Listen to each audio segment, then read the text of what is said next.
ሰላም ጤና ይስጥልን እንዴት አላችሁ ውድ ተመልካቾቻችን ፋና ሚዲያ ኮርፖሬሽን ፋና ቴሌቪዥን ሳምንታዊ የዓለም ሸማች መሰናዷችን ተጀምሯል። በዛሬ ሳምንታዊ የዓለም ሸማች መሰናዷችን እንደ ከዚህ ቀደሙ እንግዲህ ወደ ተለያዩ አካባቢዎች እየሄድን ግብይትን፣ ቢዝነሶችን፣ አጠቃላይ የንግድ እንቅስቃሴዎችን እንደዚሁም አገልግሎቶችን አንመለከትም። ይልቁንም እዚህ ቁጭ ብለን አንድ ትልቅ ርዕሰ ጉዳይ ያነሳን ከናንተ ጋር ቆይታ የምናደርግ ነው የሚሆነው። እናንተም እንግዲህ እስከ ፕሮግራማችን ፍጻሜ ቆይታ እንድታደርጉ ነው የምንጋብዘው። በትልቁ የምናነሳው ርዕሰ ጉዳይ ደግሞ የህግ አገልግሎትን ነው የሚሆነው ማለት ነው። በተለይ እንደ ሸማቹ ከሚፈልጋቸው አገልግሎቶች መካከል ተጠቃሽ የሆነው ይህ የህግ አገልግሎት የሚሰጡ ጠበቆች አሁን ላይ እንዴት ስራቸውን እየከወኑ ነው የሚገኙት፣ ምንስ ያክል ይታወቃል በሸማቹ ዘንድ የሚለውን በስፋት እያነሳን ቆይታ የምናደርግ ነው የሚሆነው። ለዚህም እንግዲህ ወደ ተመልካቾቻችን ለዛሬ 3 እንግዶችን ጋብዘንላችኋል። እንግዶቻችን እንደ ቅደም ተከተላቸው እጠራለሁ። አቶ መጎስ አዱኛ ጠበቃና የህግ አማካሪ ናቸው። እንደዚሁም አቶ ኤልያስ ተስፋዬ እንደዚሁ በተመሳሳይ ጠበቃና የህግ አማካሪ ናቸው። አቶ ታረቀኝ አበራ ደግሞ የህግ ባለሙያና አማካሪ ናቸው። ሁላችሁም እንግዶቻችን እዚህ ፋና መጣችሁ ሀሳባችሁን ለማጋራት ፈቃደኛ ስለሆናችሁ በዓለም ሸማች ስም ከልብ አመሰግናለሁ። መነሻ ማድረግ የፈለኩት የህግ አገልግሎት ስንል ምን ማለታችን ነው? ደንበኛው ወይም ሸማቹ ይህንን የህግ አገልግሎት እንዴት ነው የሚያገኘው? ምን አገልግሎቶች ያገኛል? ይህን ከማንሳት እንጀምር። በጣም ጥሩ። ስለ ጥያቄዎትን በጣም አመሰግናለሁ። እንግዲህ የጥብቅና አገልግሎት ሲባል ልዩ ናቸው። ግለሰቦች ሊሆኑ ይችላሉ። ለጥብቅና አገልግሎት ፈላጊዎች ግለሰቦች ሊሆኑ ይችላሉ፣ ማህበራት ሊሆኑ ይችላሉ፣ ሌሎች ፒኤልሲዎችም ሊሆኑ ይችላሉ። ወደ አንድ የጥብቅና ቢሮ በሚመጡበት ሰዓት የህግ ምክር አገልግሎት ሊፈልጉ ይችላሉ፣ የጥብቅና አገልግሎት ሊፈልጉ ይችላሉ፣ የጽሁፍ አገልግሎት ሊፈልጉ ይችላሉ። የህግ ምክር አገልግሎት ማለት እንግዲህ ብዙ ጊዜ አንድ ጠበቃ በቢሮውም በኩል ሊያስተናግድ ይችላል፣ በስልክም የማማከር ስራ ሊሰራ ይችላል፣ ወይም ደግሞ በውጭ የሆነ ቦታ ላይም ተገናኝተው ካፌ ላይም ቁጭ ብለው ስለ ህግ የሚጫወቱበትና የሚያወሩበትም ሁኔታ ሊኖር ይችላል። እንግዲህ የህግ ምክር አገልግሎት ማለት በዚህ መልኩ ነው የሚገለጸው። የጥብቅና አገልግሎት ሲባል ደግሞ አንድ ደንበኛ ወደ ጠበቃ ቢሮ በሚወጣበት ሰዓት የጥብቅና አገልግሎት ፈልጋለሁ ብሎ ከጠበቃው ጋር ከተወያዩ በኋላ ደንበኛው ለጠበቃው ውክልና ይሰጠዋል፣ ውል ይፈራረማሉ። ውሉ እንግዲህ ምንድነው? ብዙ ጊዜ በጽሁፍ ነው የሚሆነው። እንደ ጉዳዩ ክብደትና ቅለት ጉዳዩን አዋጭነት በማየት ጉዳዩን የሚይዙበትና አገልግሎቱንም ወይም ክፍያውንም የሚናገሩበትን ሁኔታ ይኖራል። ማለት ለምሳሌ እንደ ጠበቃው ውል ወይም ደግሞ እንደ ሁለቱ ስምምነት ውል ይወሰናል። አንዳንዱ እኔ ለምሳሌ በእኔ በኩል ያለው በ2 ተርም ላደርግ እችላለሁ፣ በ3 ተርም ላደርግ እችላለሁ። አንዳንዱ ደግሞ የመጀመሪያ ደረጃ ይከፈልና ሌላውን በዚህ ጊዜ የሚከፈል ነው ብሎ ሰፋ ያለ ረጅም ጊዜ በመስጠት ክፍያው የሚጠናቀቅበት ሁኔታ ይኖራል። ሌላው ደግሞ ጉዳዩ ካለቀ በኋላም ደግሞ አብዛኛውን ጠበቃ እውነት ለመናገር ቅድመ ክፍያ ነው የሚቀበለው። ግን ገንዘብ የሌላቸው ሰዎች ደግሞ አሉ፣ አቅም የሌላቸው ሰዎች ደግሞ አሉ። እነሱ ደግሞ ጉዳዩን ጨርስልና በዚህ % ከፍላለሁ ያዝልኝ የሚባልበት ሁኔታ አለ። ሌላው ሶስተኛው ደግሞ ምንድነው? የጽሁፍ አገልግሎት ነው። የጽሁፍ አገልግሎት ሲባል እንግዲህ ያው ሁሉም ሰው ተመሳሳይ የሆነ አቅም የለውም። አንዳንዱ ጥብቅናውን በራሱ ይዤ ላጽፍ የሚል አለ፣ ላማክር የሚል አለ። ከዚህ አንፃር አንድ ጠበቃ ደንበኛው ሲመጣ ክሱ ሊያዘጋጅለት ይችላል፣ መልስ ሊያዘጋጅለት ይችላል፣ ይግባኝ ሊያዘጋጅለት ይችላል፣ የይግባኝ መልስም ሊያዘጋጅለት ይችላል። ሌሎች ደግሞ ልዩ የሆኑ አቤቱታዎች አሉ ከቃል መሐል ጋር በተያያዙ በዛ መልኩ የሚሰራበትም ሁኔታ አለ። ስለዚህ ጠቅለል ባለ መልኩ የህግ አገልግሎት ማለት እንግዲህ ቅድም እንደነገርኩ 3 አካላቶች የነገርኩ የምክር አገልግሎት፣ የጥብቅና አገልግሎትና የጽሁፍ አገልግሎቶች የሚሰጥበት ሂደት ነው ማለት ነው። መልካም። አቶ ታረቀኝ ጋር እንምጣ። ምናልባት እዚህ ዘርፍ ላይ ከአመራርነት እስከ ጠበቃነት የዘለቀ ከ30 ዓመት በላይ የተሻገረ ሙያ ይዘዋልና እስቲ ይሄንን በደንብ ይግለጹልኝ። ኦኬ፣ በጣም ጥሩ። እንግዲህ የህግ አገልግሎት ስንል በጣም ሰፊ የሆነ አገልግሎት ነው። በተለይም በማህበራዊም በኢኮኖሚያዊም በተለያዩ የሰው ልጅ እንቅስቃሴ ውስጥ የማይገባበት እንቅስቃሴ የለም ማለት ይቻላል። ሰዎች ማህበራዊና ኢኮኖሚያዊ ግንኙነት አላቸው። በዛ ግንኙነታቸው ላይ አንዱ ለሌላው ራሱን የሚያስገድድበት፣ አንዱ ለሌላው ራሱን መብት የሚያገኝበት አሰራር ስርዓት የሚፈጥርበት ነው ያለው እና በዚህ ውስጥ እንግዲህ ህግ አገልግሎት አለ ማለት ነው። አንደኛው ማህበራዊ ግንኙነቶቻቸውን ለማስተካከል ራሱ መጀመሪያ ሌሎች ግጭቶች ሳይመጡ ራሱ ማህበራዊ ኢኮኖሚያዊና ሌሎች ግንኙነታቸውን ለማስተካከል ራሱ የሚጠቀሙበት አገልግሎት ነው። ለምሳሌ አንድ ካምፓኒ ከመቋቋሙ በፊት ምን ያስፈልገኛል፣ ምን ማድረግ አለብኝ፣ በተለያየ ኢኮኖሚ እንቅስቃሴ ውስጥ ሲገባ ማህበራዊ፣ ቤተሰባዊ፣ ሌሎች በግንኙነቶች ውስጥ ምን ማድረግ አለብኝ በሚል ግንኙነቱን ለማስተካከል ግንኙነቱን የቅርጽ ለማስያዝ የሚጠቀምበት የአሰራር ስርዓት አለ፣ ህጎች አሉ፣ ደንቦች እና ሌሎች ነገሮች አሉ። እነዚህን ቅርጽ የሚያስይዝበት ማለት ይቻላል እና ብዙ ጊዜ ከግጭት ከደረሰ በኋላ አይደለም ትልቁ ስራ። እንዲሁም የግጭት ከመድረሱ በፊት የህግ አገልግሎት ስራዎች መቅደም አለባቸው። አንፎርቹኔትሊ ብዙ ሰዎች ይሄንን ፓርት እያዩት አይደለም። ከትላልቅ የቢዝነስ ኦርጋናይዜሽን ጨምሮ በፋሚሊ ግንኙነትም በማህበራዊም በኢኮኖሚያም በሌሎችም ይህ ቦታ ላይ በተለይ ከግጭት በፊት ያለው የአንድ የህግ አገልግሎት ኃላፊነትና አንድ የህግ አገልግሎት ጥቅም እና ሚና የወጣበት ሁኔታ የለም። በሌሎች ሀገሮች ግን ሰፊ የሆነ ስራ እየተሰራበት ያለ በዚህ በምክር በሪሰርች እና ዴቨሎፕመንት በሌሎችም እየተሰራ ሰፊ የሆነ የመከላከሉን ስራ ግጭትም የመከላከል ስራ ችግር የመከላከል ስራ የሚሰራበት ትልቅ የአገልግሎት ክፍል ነው። በሌላ በኩል ግጭትም ከተከሰተ በኋላ በሰው መካከል አለመግባባትም ከተፈጠረ በኋላ የህግ አገልግሎት ሚናው የሚታይበት ሁኔታ ነው ያለው ማለት ነው። ያ ምንድነው ቅድም ወንድሜ እንዳለው በተለያየ ግጭቶቻቸውን እንዲስተካከሉ ወደ ነበረበት ቦታ እንዲመለሱ መፍትሄ እንዲያገኙ የሚያደርግ ስራ የሚሰራበት እንትን ነው ማለት ነው።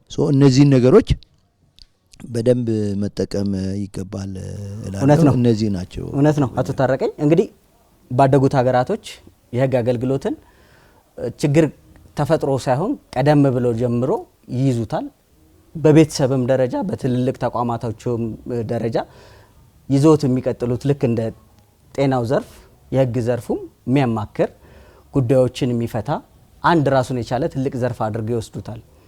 የእናንተ ሙያ በሀገራችን በሚገባ ታውቋል ማለት እንችላለን? በሸማቹ ዘንድ ወይም በደንበኛው ዘንድ በደንብ ይታወቃል ማለት እንችላለን? አቶ ኤልያስ። እሺ፣ አመሰግናለሁ።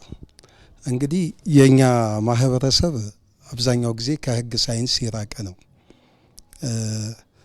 በእርግጥ የህጋችን ወይም ደግሞ የምንከተለው የፍትህ ስርዓት መርሆች ውስጥ አንዱ ህግን አለማወቅ ከተጠያቂነት ወይም ከቅጣት አያድንም ይላል። ስለዚህ ብዙ ጊዜ በማወቅም ባለማወቅም ሰዎች ጉዳት ይደርስባቸውና ወይም ያጠፉና ወደ ፍትህ አካላት ዘንድ ሲቀርቡ አይ እኔ ይህንን አላቅም ነበር ይላሉ። ግን አለማወቃቸው ከተጠያቂነት ከኃላፊነት ከቅጣት አያድናቸው። ስለዚህ የህግ በሀገሪቱ የሚወጣው በህዝብ ተወካዮች ምክር ቤትና አግባብነት ባላቸው የመንግስት አካላት በየደረጃው ያሉ በክልሎችም የሚወጡ ህጎችን በየጊዜው ተከታትሎ በህጎች ላይ ግንዛቤ የሚያዝ አጠቃላይ የሆነ ግዴታ አለበት ማህበረሰቡ። ለምሳሌ ጠበቃ የሚያስፈልገው ሁልጊዜ ችግር ሲደርስብን ፍርድ ቤት ለመሄድ ወይም ስንከሰስ ብቻ መሆን የለበትም። አንድ ወጣት ሴት ልታገባ ስትል በጋብቻ ህግ ውስጥ ምን ሊገጥማት እንደሚችል ምን ነገሮች ላይ ጠንቃቃ መሆን እንዳለባት ምክር ላይ ያስፈልጋት ይችላል። ከቤተሰብ ህግ አንጻር ከፋሚሊ ህግ አንጻር ማለት ነው። እሱ ብቻ አይደለም። የውክልና ህግ አለ። ህብረተሰባችን ውጭ ሀገርም የሚኖር የተለያየ ቦታ ስራዎቹን የተለያዩ ቢዝነሶቹን ለማስኬድ ውክልና ንብረቱ እንዲያስተዳድርለት ለዘመዱ ለወገኑ ለተለያየ ሰው ውክልና ይሰጣል። ውክልና ሲሰጥ ራሱ ምን ጥንቃቄ ማድረግ አለበት፣ የውክልና አይነቶች ምንድን ናቸው የሚለውን ነገር ማወቅ ይኖርበታል። ሽያጭ ቤት ሲሸጥ ቤት ሲገዛ መኪና ሲሸጥ ሲገዛ ዋጋ ከመስማማት ባሻገር የአግሪመንቱ የውሉ ይዘት ህጉን የጠበቀ ነው ወይ?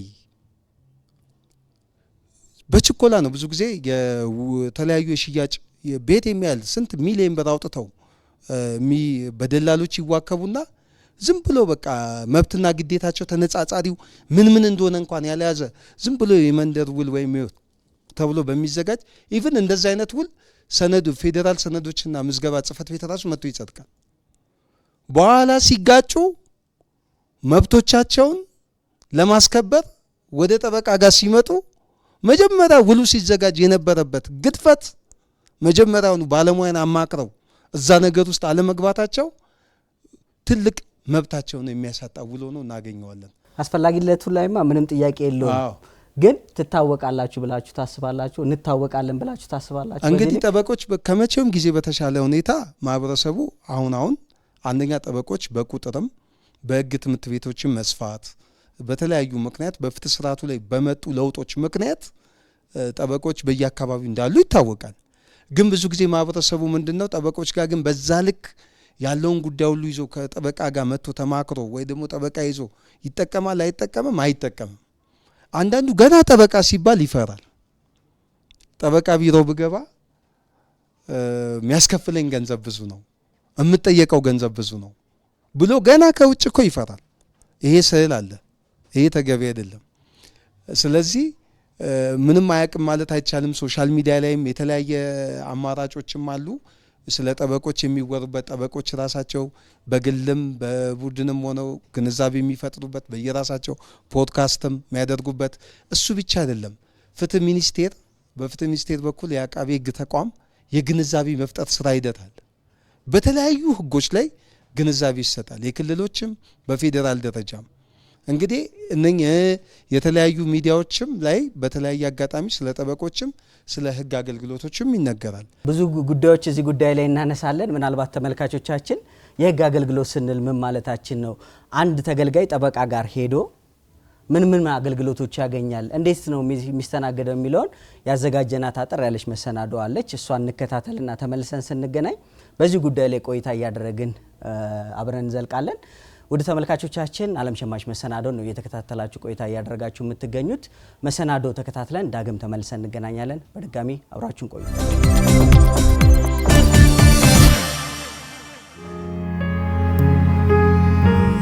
ሰላም ታዲያስ ሰላም ነው? እግዚአብሔር ይመስገን ሰላም ነው። እግዚአብሔር ይመስገን።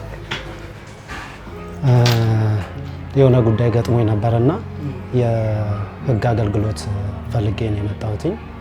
ብዙም ስለ ህግ የማውቀው ነገር ስለሌለ ከህግ አገልግሎት የሚሰጠኝ ነገር ምን ይኖራል የሚለውን ነገር አስቤ ነው። ጉዳዩ ምንድነው የሚለውን ነገር።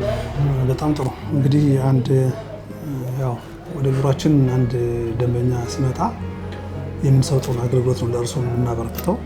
ከዛ በፊት ግን እርሶ የሚፈልጉት የጥብቅና ምክር አገልግሎት ነው፣ የህግ ምክር አገልግሎት ነው፣ የክስ ለማዘጋጀት ነው፣ መልስ ለማዘጋጀት ነው፣ አቤቱታዎችን ለማጻፍ ነው፣ ወይንስ ሌሎች የይግባኝ ጉዳዮችን ለማማከር ነው?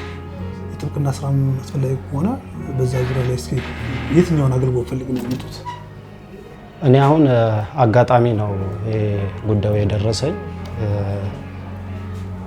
ዲቴል ያለውን ነገር ከአቅም አኳያ ምንድነው የሚለውንም ነገር ለማወቅ ነው። አቅም የሚኖረኝ አይነት ነገር ከሆነ ጥብቅናውን ለማስኬድ ነው። አቅም የማይኖረኝ አይነት ነገር ከሆነ ደግሞ አገልግሎቱን ብቻ ወይም ደግሞ የማማከሩን ብቻ ወስጄ ራሴ የሚሄድበት አማራጭ ካለ እሱን ለመጠቀም ነው የፈለኩትኝና እናንተ የህግ አካል እንደመሆናችሁ መጠን ደግሞ ምንድነው የሚለውን ነገር ዲቴይል ቢነገረን ብዬ ነው ያሰብኩት። እንግዲህ በእርስዎ በኩል የጥብቅና አገልግሎት ከፈለጉ ጥብቅና አገልግሎት ስንነጻጸር ማንኛውም ጠበቃም ሊሆን ይችላል እኔን ጨምሮ ማለት ነው በፐርሰንት ነው የምንዋዋለው ከፈለጋችሁ ማለት ነው። ፍላጎት ካለ በፐርሰንት በቁርጥ ደግሞ አለ ከሁለቱ አንዱ ናቸው የሚሆኑት። ነገር ግን አሁን ለምሳሌ በፐርሰንት የምትል ከሆነ ንብረት ምን ያክል ነው ግምቱ የሚለውን ነገር እናያለን። ለምሳሌ ንብረት የ1 ሚሊዮን ብር ከሆነ 10% እና ከዛ በላይ ነው ማድረግ የምንችለው። አይ ይሄ በዝቶብኛ የምትል ከሆነ ደግሞ ምን እናንተም ተስማምተን ቢሆን ፐርሰንቱን ልንቀንሰው እንችላለን። ነገር ግን አይ ንብረቱ እንዳለ ሆኖ ንብረቶችን ካያቸው ፊክስድ አድርገን እንዋል ወይም ደግሞ በቁርጥ እንዋል የምትል ከሆነ ደግሞ እሱ መነጋገር እንችላለን። ስለዚህ ምርጫው በአንተና በእኔ መካከል የሚፈጸም ነው። የግድ በፐርሰንት ብቻ ብለን አስገዳጅ የምናደርግበት ሁኔታ የለም። ከተስማማነ በፐርሰንት እናደርገዋለን ቀንሰን ቢሆን፣ አይ ካልተስማማ ደግሞ በቁርጥ አድርገን ቢሆን ጥብቅና ስራውን የምንይዝበት ሁኔታ ይፈጠራል ማለት ነው። ስለዚህ ምርጫው አንተ ነው። አሁን አቅም ቅድም ስልህ እንደነበረው አቅም ነው የኔ ጥብቅና ስራ እንትን የፈለኩትኝ እኔም መመላለስ ምናምን እንዳይኖርብኝ። ስለዚህ ሙሉ ጥብቅናውን ለእናንተ ወይም ለእርሶ ሰጥቼ ከዛ በኋላ ጉዳዩን እናንተ እንድታስኬዱ ነው ከህግ አንጻር ማለት ነው። ጥቅሜን ምንም ሳላጣ ሌላው አካልም ሊጎዳ በማይችልበት ሁኔታ ማለት ነው። ስለዚህ በፐርሰንት ብናረጋው እንኳ ራሱ ምን ያህል ሊሆን ይችላል ነው የሚበዛብኝ ይሆን ወይ ነው? ምክንያቱም ምንም እስኪ መጀመሪያ ማለት ነው ከምንም በላይ ዋናው ነገር ምንድነው የጉዳዩን አዋጭነት ደግሞ ብንወያይበት ጉዳዩ ምን ያክል ያዋጣኛል የሚለውን ነገር ነው። ጉዳዩን ለምሳሌ የውርስ ከሆነ ወራሽ መሆኑ ከተረጋገጠ ወራሽነትን በትክክለኛው ጊዜ አረጋግጠህ የወራሽነት ማስረጃ ውርስ አጣርተህ ከጨረስክ ሌላውን ነገር ለማስቀጠል ችግር የለውም። በቷን ያዋጣ ማለት ነው። እውነት ለመናገር እጅግ በጣም ጨንቆኝ ነበረ። አሁን መጥቼ ለናንተ ወይም ላንተ ስነግር የተሰማኝ ፎይታ ራሱ እጅግ በጣም የሚገርም ነው። እኔ ኃላፊነቴን አውርጄ ለሌላ ሸክሜን እንደሰጠሁኝ ነው የተሰማኝና እንዲህ አይነት አገልግሎት ለተጎዱ ሰዎች እኔን መሰል ላሉ ሰዎች መኖራቸው ራሱ ፎይታን የሚሰጥ ነገር ነውና ላደረክልኝ ነገር ለሰጠኝም አገልግሎትም ምክረ ሐሳቡ ራሱ ገዢ ነው ምክረ ሐሳቡ ማለት ነው። ስለዚህ እኔ ከልብ አድርጌ ነው የማመሰግነው። እንዲህ አይነት ሰዎች መኖራቸውን ደግሞ ከልብ አድርጌ አመሰግናለሁ። ክብረት ይስጥልኝ። አሜን። አመሰግናለሁ።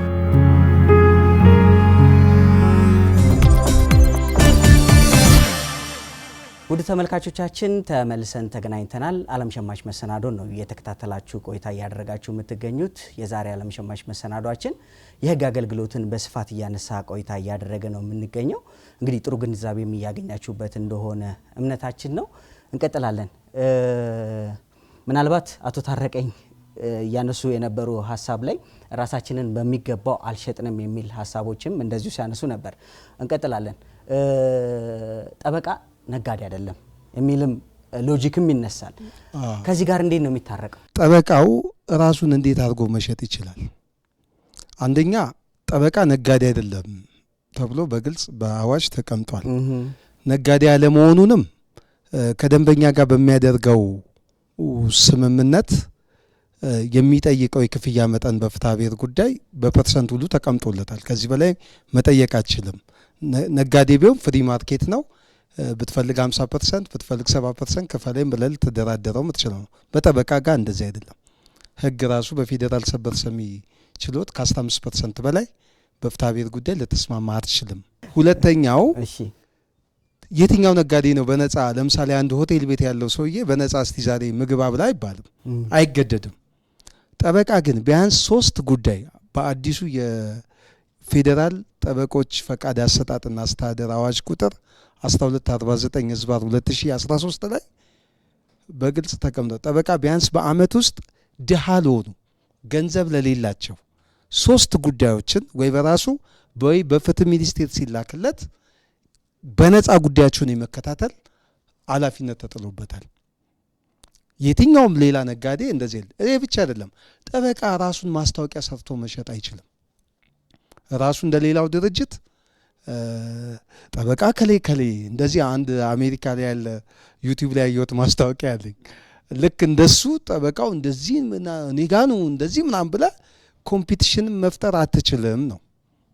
ብዙ ገደብ ያስቀምጥብሃል። ይሄ ብቻ አይደለም። ኢቭን በአገናኝም መገናኘት የለብም ይላል በአዋጁ ላይ።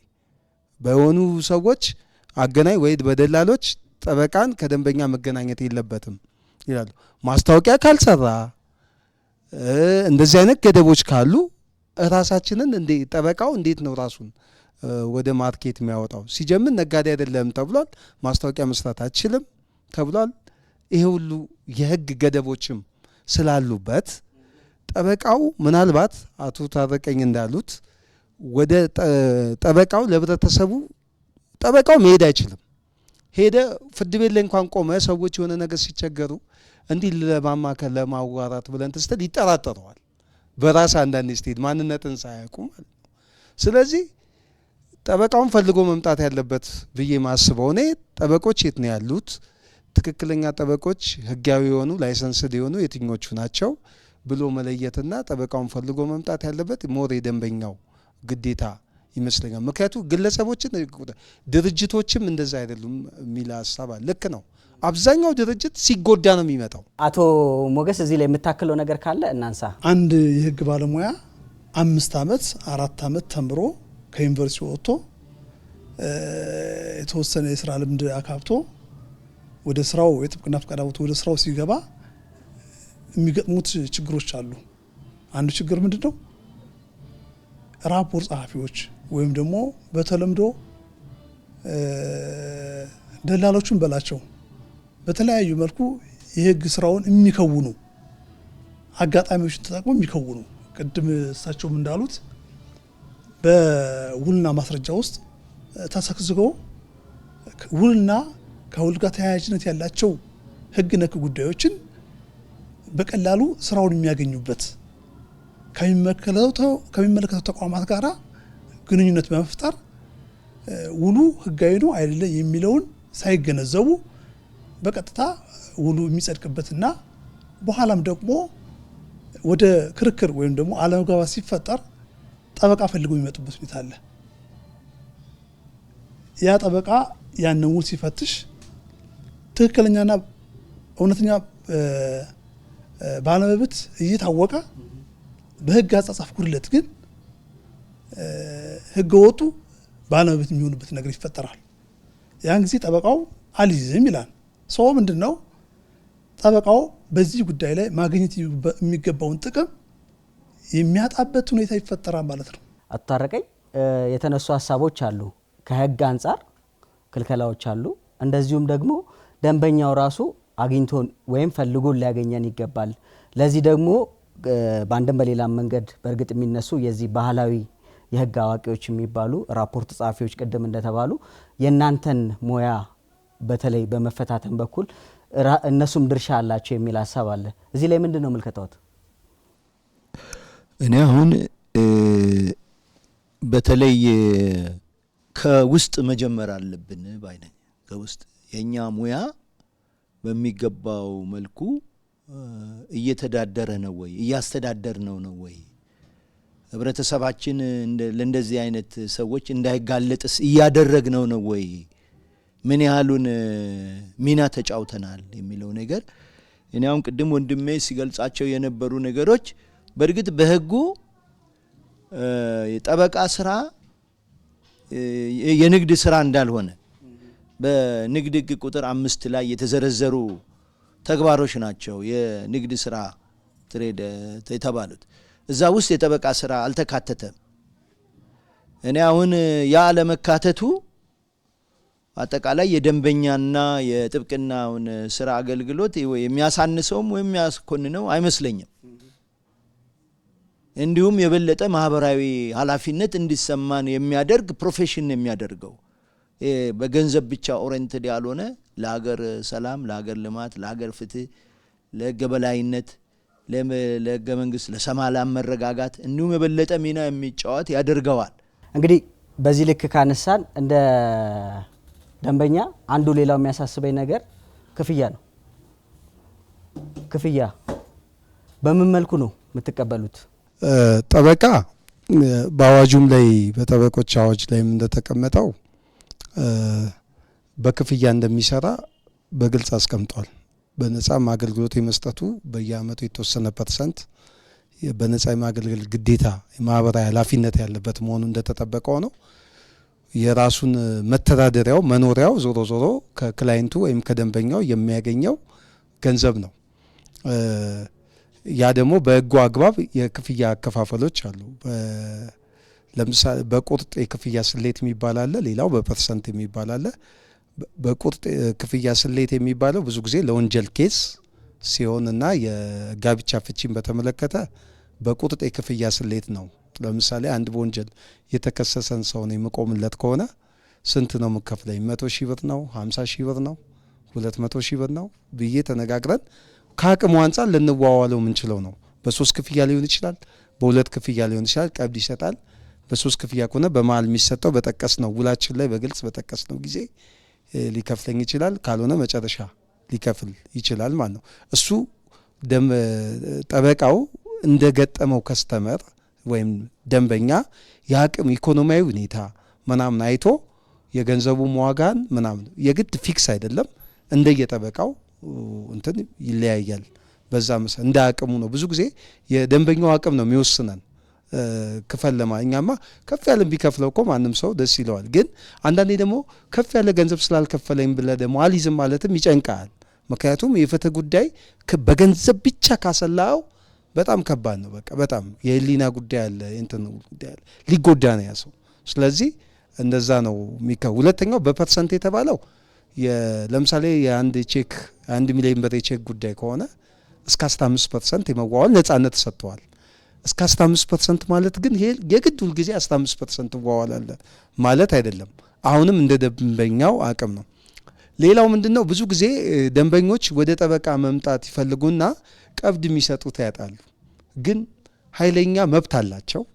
ለወደፊት እጃቸው ሊገባ የሚችል እንደ ውርስ አይነት መብት ኖሯቸው ግን አሁን የውርስ መብቱን ለማስከበር አሁን ለጠበቃ ገንዘብ ለመክፈል አቅም ላይ ኖረው ይችላል። ይህን ጊዜ ምን ይሆናል? በአይነትም መዋዋል ይቻላል። ከሚደርሰው ንብረት ለወደፊት ከሚያገኘው ቀጥተኛም ሆነ ቀጥተኛ ካለ ለወደፊት ከሚገኘው ይህን ያህል ፐርሰንት ተብሎ መዋዋልን ይችላሉ። አሁን እኔ እንደዚህ ያስኳቸው የውርስ ኬዞች አሉ እና ለወደፊት ሲሸጥ ሊሰጠኝ ማለት ነው። ምክንያቱም ቀድሞ መክፈል የሚችሉት የላቸውም፣ ግን በደንብ የበሰለ መብት አለ ያላቸው ማለት ነው። አንዳንዴ ደግሞ እንደዚህ አይነት ውስጥ ጠበቃው ሲገባ በርግጥ በኬዙ ከተሸነፈና መብቱ ካጣ 2 ዓመት 3 ዓመት ተከራክረበት በነጻ ከራስ ለፍተ ዜሮ መና የሚቀርበትም ሁኔታዎች አሉና የክፍያ ሁኔታ በዋናነት እነኝ ናቸው። ከዚህ ክፍያ ጋር በተያያዘ ምንድነው በትልቁ የሚነሳው አሁን ጠበቆች ላይ በአንድም በሌላ መንገድ ጉዳይ መርጦ የመያዝ ወይም እንደማያሸንፉት የሚያውቁትን ጉዳዮች ክፍያው ብቻ ከፍ ስላለ ብቻ መርጦ የመያዝ እሳቤዎች አንዳንዴ በተለይ ውስን በሆኑ ጠበቆች ላይ ይስተዋላል የሚልም ግምገማዎች ከደንበኞች ይነሳል። እውነት ነው አለ? አይ አሁን ምን አለ መሰለ እዚህ ላይ ኦፕሽናል አድርገህ ልነግርህ እችላለሁ። እርግጠኛ ሆኜ መናገር አልችልም። ምክንያቱም እኔ ካለኝ ልምድ ወይም ደግሞ እኔ መስል የሆኑ ጠበቆች ካላቸው ልምድም እየተሳሳተ ነው እዚህ ደረጃ ደርስ ነው። ሳያጠፋ የመጣ ጠበቃ የለም። ልንገርህ፣ ሳያጠፋ የመጣ ጠበቃ የለም። በዚህ በጥብቅና ስራ ላይ እየተሳሳተ እየታረመ እዚህ ደረጃ ደርሰናል። ሰው ምንድን ነው ጉዳዩን መርጦ ለመያዝ ጠበቃው ብቁ የሆነ ልምድ፣ ብቁ የሆነ ሙያ፣ ብቁ የሆነ እውቀት ሊኖረው ይገባል። ይህን ጉዳዩን ኮምፕሪሄንድ አንደርስታንድ አድርጎ ይዘዋለሁ ብሎ ተማምኖ ጉዳዩን መያዝና በጭፍን መያዝ ይለያያል። አንዳንድ ጊዜ የሚያዋጡ ጉዳዮች እኮ ከሙያ ጥረት ምክንያት የሚበላሹም አሉ። ደንበኛው እውነተኛ ባለመብቱ ተጠቃሚ የማይሆንበት ሁኔታ አለ። ይሄ ምንም ጥርጥር የለው። እንደው ካለን ልምድ እየታረብን ካልመጣን በስተቀር በየትኛው ጠበቃ ላይ ችግሮች ይሉማት አይቻልም እና ኃላፊነትም ሊመጣ ይችላል። በተለይ አንድን ጉዳይ አንድ ጠበቃ ሲይዝ በተገቢው ሁኔታ ጉዳዩን ካለመከታተሉ የተነሳ በቀጠሮ ሰዓት አለመምጣት ጉዳዩን እንዲንዘዛ በማድረግ ፍትህ የሚያዛበበት ሁኔታ ካለ ጠበቃው የሚጠየቅበትና ፍቃዱም ጭምር የሚሰረዝበት ሁኔታ ይኖራል። ችግሮች አሉ። ጉዳዩን መርጦ መያዝ ደግሞ ብቃት ይጠይቃል። ዝም ብሎ ጠበቃ የሆነ ሁሉ ጠበቃ ነው ወይም እውነተኛ ጠበቃ ነው እውነተኛ የህግ ባለሙያ ነው ማለት አይቻልም። ችግሮች ስላሉ ከልምድ ማነስ የተነሳ እኮ መብት የሚታጠበት ሁኔታ አለ። ያነሳውም ጥያቄ ተገቢ ነው። ችግሮችም አሉ። ፕሮባብሊ ደግሞ ቅድም እንደነገርኩ እውቀት ልምድና ሙያ ያለው ሰው ሙያ ያለው ባለሙያ ምንም ጥርጥር የለውም ውጤታማ ያደርገዋል ብዬ ነው የምጠብቀው። ምናልባት እዚሁ ላይ እንዲጨምሩልኝ የሚፈልገው ሌላው በትልቁ የሚነሳው ከጠበቃ ወይም ከጥብቅና ሙያ ጋር በተያያዘ መዘመን ይሄ ወቅቱ የሚፈልገውን የዲጂታላይዜሽን ዘመንን መዋሃድ መቀላቀል ላይ አሁንም በርካታ ስራዎች ሊሰሩ ይገባል የሚሉ ሀሳቦች እዚህም እዚያም ይነሳሉ። ምንድነው የፍትህ ስርዓቱ በራሱ የተጀመረ የሪፎርም ስራ አለ፣ የመዘመን ስራዎች እንዳሉ እናውቃለን። ከዛ ጋር ተዋህዶ የሚሄድ የጥብቅና አገልግሎት ያለው ባለሙያ ያስፈልጋል የሚል ሀሳብ አለ። እዚህስ ላይ ክፍተቶች አሉ። በእርግጥ ምንስ ነው ሊሰራ የሚገባው? ይሄንንም እናንሳው። በሪፎርም በዚህ በዘመናዊ ኢንፎርሜሽን ቴክኖሎጂ አጠቃቀም ረገድ በተለያየ ዲጂታላይዜሽን እንደዚህ ያሉ ነገሮችን ተያይዞ ትልቅ ሪፎርም እየተካሄደ ነው። በሰውም ላይ ራሱ ሪፎርም እየተካሄደ ነው። በዳኛውም በአቃቢ ሕጉም በፖሊሱም ትልቅ ሪፎርም ስራ ነው እየተሰራ ያለው ፐብሊክ ሴክተሩ ላይ።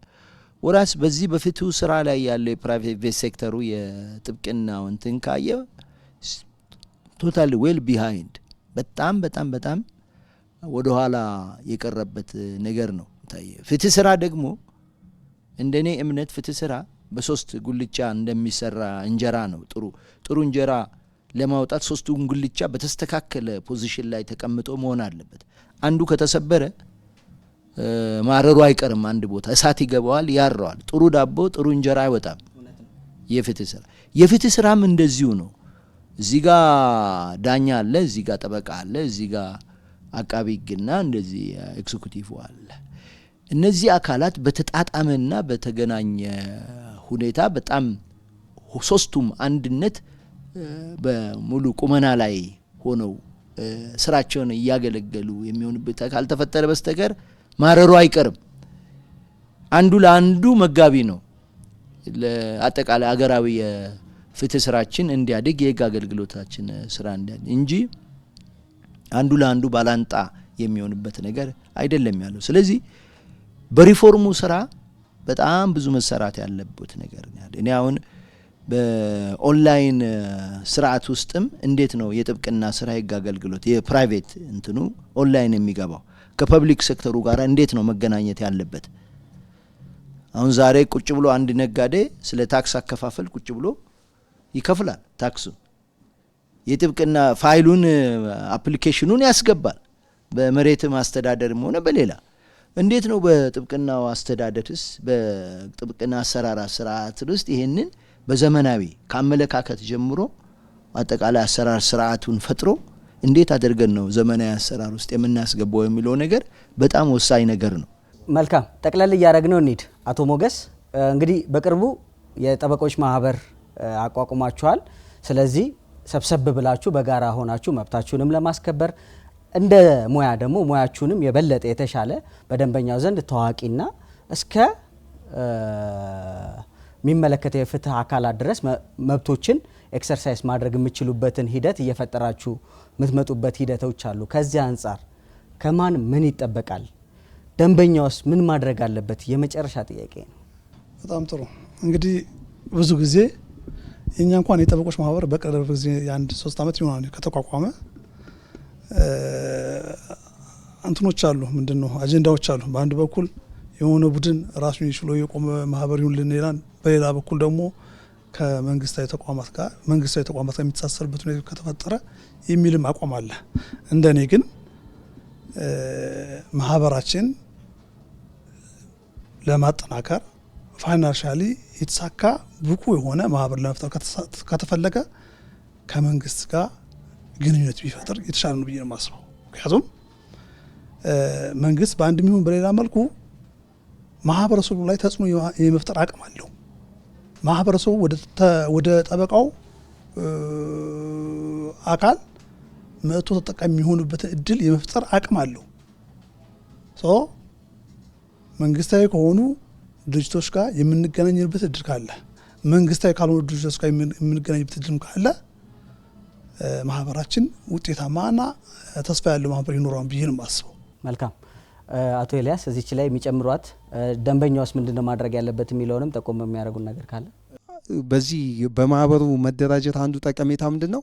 ጠበቃው በአመት ውስጥ ከ24 ሰዓት እስከ 30 ሰዓት ስልጠና የግዴታ የመውሰድ አዳዲስ ህጎች ላይ ስልጠና የመውሰድ ግዴታዎች ተጥሏል። ይሄ ማህበሩ የማስፈጸም ኃላፊነት አለበት። ይሄ ሲሆን ምን ያደርጋል? እያንዳንዱ ጠበቃ ያንን ወቅታዊ ህጎች ለሚወጡትን ስልጠናዎች ሄዶ ቁጭ ብሎ ይማራል፣ ይወስዳል ማለት ነው። ይሄን ማድረጉ በአገልግሎት አሰጣጡ ላይ ነገ ማህበረሰቡ ላይ ከጠበቃው ብቃት፣ ልምድ፣ እውቀት ማነስ ሊፈጠርበት የሚችለውን ችግር ይቀርፍለታል ማለት ነው። ስለዚህ ማህበሩ በጥሩ ሁኔታ እየተደራጀ ነው ያለው። እኔ አፕሪሼት ነው ማደርገው። እዛ ውስጥ ያለው ደግሞ ጠቅላላ ወደ 7000 ምናምን የሆነ ጠበቃ አብዛኛው ዳኛ፣ አቃቤ ህግ፣ የተለያየ ተቋም ላይ የሰሩ በጣም ኤክስፒሪየንስ ያላቸው እንደነ አቶ ታረቀኝ አይነት ብዙ አይነት ልምድ ያላቸው ለእኛም ሞዴል የሆኑ ብዙ ትውልድ ያለው ማህበር ነው። እድለኛ ነው። ለሌሎች ሁሉ ሞዴል የሚሆን የሚችል ነው። ግን ሁሉም ጠበቃ ሁሉም የየራሱን አንድ ጠጠር የሚወረውር ከሆነ ማህበሩ ይጠናከራል። እሱ ብቻ አይደለም። የዚህ ማህበር መጠናከር ቅድም ሲነሳ የነበረው አሁን ህብረተሰቡ የሆነ ፍርድ ቤት ጋር ሄዶ ህግ አማክራለሁ ብሎ ወንበር ይዞ ቁጭ ያለ ሁሉ ጠበቃ ይመስለዋል፣ ህግ ባለሙያ ይመስለዋል። ሄዶ አጽፎ ሲያጽፈው ከክስ አዘገጃጀት ቴክኒክ አለው፣ የራሱ ሳይንስ አለው። ጀምሮ ጉድለት ይፈጠርበትና በኋላ ላይ ሲበላ እንዲህ ጠበቃዎች እንዲያደርጉኝ ነው የሚለው። ስለዚህ ይሄንን ነገር ለመቅረፍም በማህበር መደራጀታችን ትልቅ ጠቀሜታ አለው። በቀጣይ ማህበሩ ይወስደዋል ብዬ ማስበው ይሄ በየቦታው ህብረተሰቡ ለምሳሌ ህገወጥ ንግድ ፍቃድ ሳይኖረው ምናምን የሚሰራ በየቦታው መንግስት እርምጃ ይወስዳል አይደለ? አሁንም ከሚመለከተው ቅድም እሳቸው እንደጠቀሱት ማህበሩ ከመንግስት አካላት ጋር ተጠናክሮ መስራቱ የበለጠ ኢምፓወር ያደርገዋል። መልካም አቶ ታረቀኝ ደንበኛው ምንድነው ማድረግ ያለበት? የመጨረሻ የሚያስተላልፉትን መልእክት እናንሳና እናጠናቅ። ኦኬ፣ በሰፊው የጠበቃና የደንበኛ ግንኙነትን ዳስሰናል። በተለይ ደንበኞች ከሁሉ በላይ ቅድም ስንናገር እንደነበር ነው።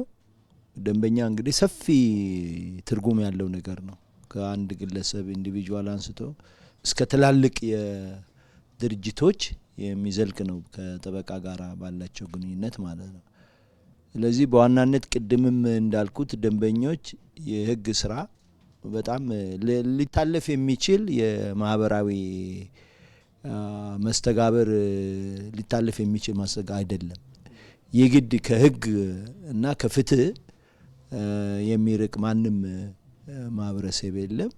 ስለዚህ በህግ ባለሙያ ጋራ መገናኘት በማህበራዊ፣ ኢኮኖሚያዊ፣ በሌሎች ግንኙነታቸው ወሳኝ እንደሆነ መገንዘብ አለባቸው እና ሲገናኙም ደግሞ ሙያ ያለው ሰው ማን ነው የሚለው በተለይ በዚህ ጊዜ ደግሞ የጠበቆች ፈርሞች እየተቋቋሙ ድርጅቶች በአዋጅ ፈርም ተቋቁሟል። አሁን ፈርም ማለት ምንድነው? እንደዚህ ኃላፊነቱ የተወሰነ የሽርክና ማህበር በሚል ሊቋቋም እንደሚችል በተገለጸው አንጻር ፈርሞች አሁን እየተስፋፉ ባለበት ሁኔታ ነው። ተቋማዊ ኃላፊነት የሚወስዱ ናቸው። ኢንሹራንስም ያላቸው ናቸው። ኢንሹራንስም ገብተው ነው ያ በፈርም ደረጃ ከግብርም ከታክስም አንጻር በተሻለ ደረጃ የሚገኙ ናቸው። ይሄ ስለዚህ ስለ ፈርሞች አሰራር እውቀት ኖሯቸው ፈርሞችንም እንዲጠቀሙ ነው። ምክንያቱም ባለሙያዎቹ ተፈትነው ነው ያንን ፈርም ደረጃ ላይ የተቋቋመው። ግልጽ የሆነ መስፈርት ወጥቶለት ነው እነዛ ፈርሞች እየተቋቋሙ ያሉት ማለት ነው። ስለዚህ ባለሙያውንም ማንነት በማጥናት እንትን ማለት አለ። ጊዜያችሁን ሰውታችሁ በዚህ መልኩ ለአድማጭ ተመልካቾቻችን ቆንጆ ሀሳቦችን ስለሰጣችሁ የህግ አገልግሎት በአማራጭነት እንዴት ያገኛሉ የሚለውንም ስላመለከታችሁ ከልብ አመሰግናለሁ። እድሜ ይስጥልን። ወደ ተመልካቾቻችን ሳምንታዊ የዓለም ሸማች መሰናዷችን የተከታተላችሁትን ይመስል ነበረ። እንግዲህ በዛሬ ቆይታችን የህግ አገልግሎትን ከሚሰጡት ጠበቆች ጋር በስፋት ቆይታ አደረግን። ጥሩ ግንዛቤ እንዳገኛችሁበት እምነታችን ነው። ሳምንት በሌላ መሰናዶው እንጠብቃችኋለን። እስከ ሳምንት ቸር ቆዩ።